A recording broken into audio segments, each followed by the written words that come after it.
Ada sebahagian yang mengatakan, dan ini rata-rata dari orang-orang sufi, yang pertama kali yang diciptakan oleh Allah adalah Nur Muhammad.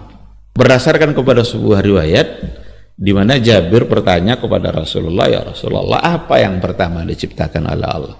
Dijawablah oleh Rasul, awwalu ma khalaqallahu nur nabiyyika ya Jabir. Yang pertama sekali yang diciptakan oleh Allah adalah nur Nabi wahai Jabir. Riwayat yang dipakai oleh sebahagian orang, dan ada banyak riwayat yang lain yang berkaitan dengan persoalan Nur Muhammad. Ada lagi hadis, ana nurullah wa kullu syai'in min nuri.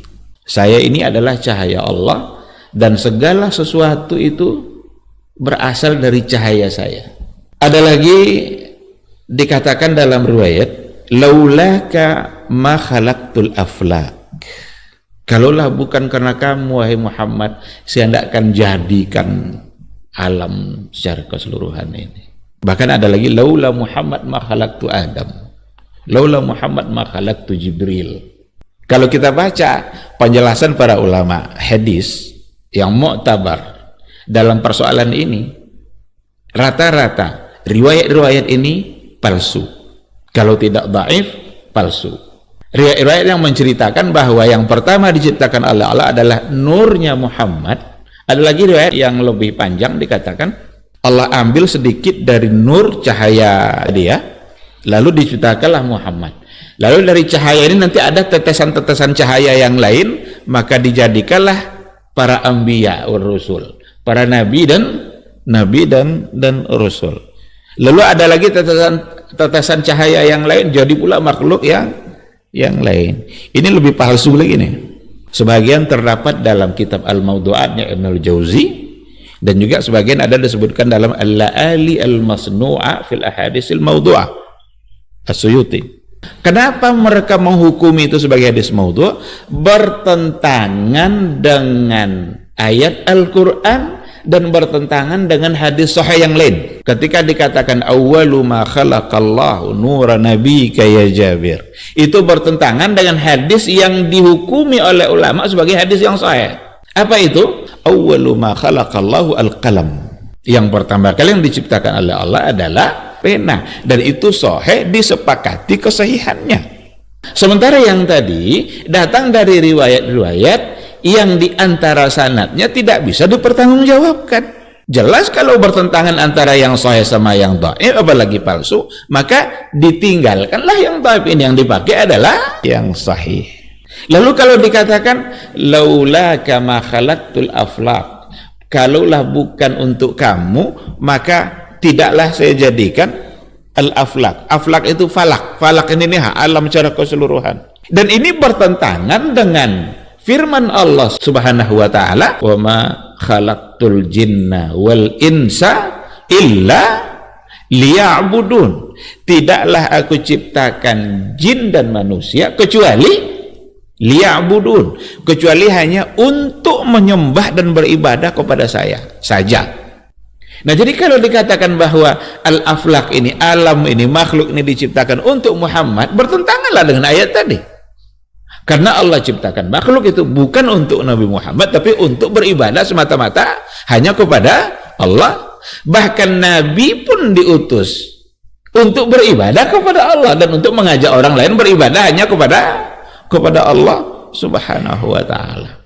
Ketika dikatakan bahwa Nabi Muhammad itu diciptakan dari nur, itu bertentangan pula nanti dengan ayat yang lain dalam surah Al-Kahfi, qul innama ana basyarun mislukum. Katakan, sesungguhnya saya ini adalah basyarun mislukum, adalah manusia yang sama dengan kalian. Dalam hadis lain dikatakan oleh Nabi, innama ana basyarun mislukum ansa kama tansawna fa iza nasitu fadzakiruni. Saya ini sama seperti kalian, ansa kama tansawna. Saya bisa lupa sebagaimana kalian juga bisa lupa. Fa iza nasitu fadzakiruni. Maka apabila saya terlupa, dzakiruni, ingatkan saya. Ketika Rasul mengatakan ana basarun mithlukum, saya manusia biasa seperti kalian, maka Nabi itu dilahirkan oleh seorang ibu melalui perkawinan antara ayah dengan ibunya, ada Abdullah, ada Aminah, ayah dan ibunya, lalu lahir sebagaimana layaknya lahir manusia biasa. Ini semua membantah, hadis ini semua membantah keyakinan sebagian orang-orang, apalagi orang-orang sufi yang mengatakan bahwa Nabi itu dari cahaya. Berarti dia tidak sama dengan manusia yang lain. Jadi hadis-hadis yang terkait dengan itu, hadis-hadis yang palsu, yang dhaif, dan bertentangan dengan ayat-ayat Al-Quran. Dan berbagai riwayat yang berkaitan dengan itu menggiring orang kepada ghulu terhadap Rasulullah Sallallahu Alaihi Wasallam.